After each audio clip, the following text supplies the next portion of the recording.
ఇంకో పక్క నేను ఒక మాట చెప్పాను, మీరు ఉద్యోగాలు చేయడం కాదు, మీరు ఉద్యోగాలు ఇచ్చే పరిస్థితి రావాలని చెప్పాను. ఈరోజు తెలుగు జాతి ఉద్యోగ కల్పన, ఉద్యోగాలు ఇచ్చే పరిస్థితి ఉంది.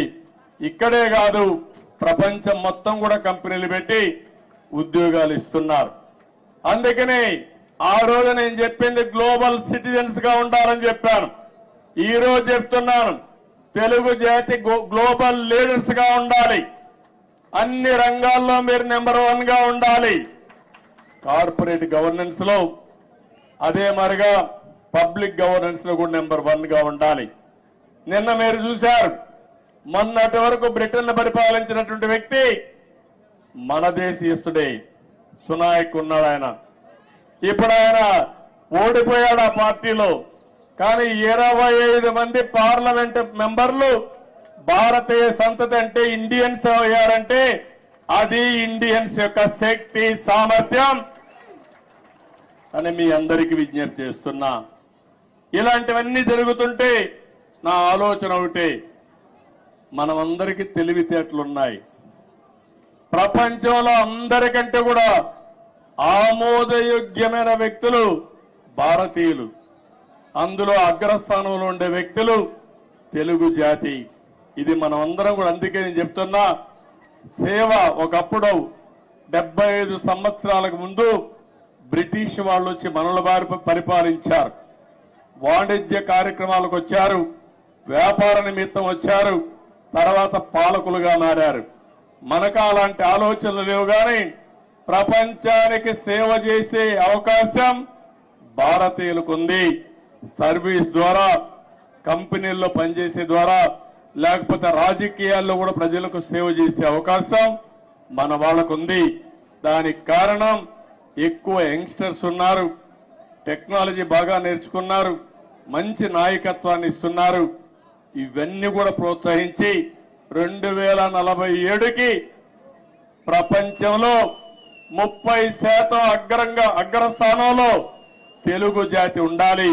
దానికోసం నేను పనిచేస్తా. నాకు తెలంగాణని, ఆంధ్రాని కాదు, తెలుగు వారి అభివృద్ధి కోసం నిరంతరం పనిచేస్తారని మరొక్కసారి మీ అందరికీ తెలియజేస్తున్నా. నాకు ఈ జాతి అన్ని ఇచ్చింది. ఏ నాయకుడికి ఇవ్వని గౌరవం నాకు ఇచ్చింది. 9.5 సంవత్సరాలు ముఖ్యమంత్రి. ఈ యొక్క స్వాతంత్రం వచ్చిన తర్వాత, రాష్ట్రం ఏర్పడిన తర్వాత సమైక్య ఆంధ్రప్రదేశ్ లో కూడా 9.5 సంవత్సరాలు ఎవరూ లేరు. 10 సంవత్సరాల అపోజిషన్ లీడర్ని. నా రికార్డు ఇంకెవరూ బ్రేక్ చేయడానికి కూడా అవకాశం లేదు. ఇది 2 రాష్ట్రాలుగా విడిపోయింది కాబట్టి. అలాంటప్పుడు ఒకటే నేను ఆలోచిస్తున్నా, మళ్ళీ నాకు పునర్జన్మ అంటూ ఉంటే తెలుగు గడ్డపైనే పుట్టాలని భగవంతుని మనస్ఫూర్తిగా కోరుకుంటున్నా. అందుకని నిన్ననే మనం ప్రారంభించాం. ఆ ప్రారంభం రాబోయే రోజుల్లో అధికార కమిటీలు వేసుకున్నాం. అదే మరి 2 రాష్ట్రాల సమస్యల్ని సామరస్యంగా చర్చల ద్వారా పరిష్కారం చేయాలని ముందుకెళ్ళాం.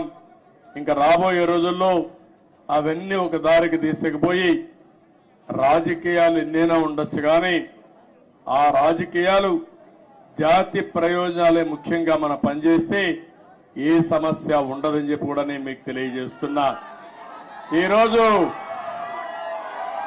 మీరు ఒక్కసారి చూస్తే నేను తిరగని ప్రాంతం లేదు తెలుగు నేల పైన. ఆదిలాబాద్ మొదలుకొని శ్రీకాకుళం వరకు తెలియని గ్రామం లేదు, తెలియని ప్రజానీకం లేదు.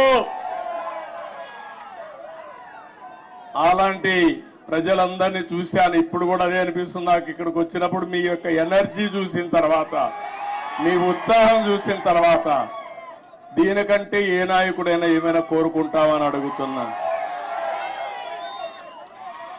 మీరు నాకు అధికారాన్ని ఇచ్చారు. తిరిగి నేను సేవాభావంతో అనేక కార్యక్రమాలు చేశా. అది నా జీవితంలో దానికంటే ఇంకేం కోరుకునేది లేదు.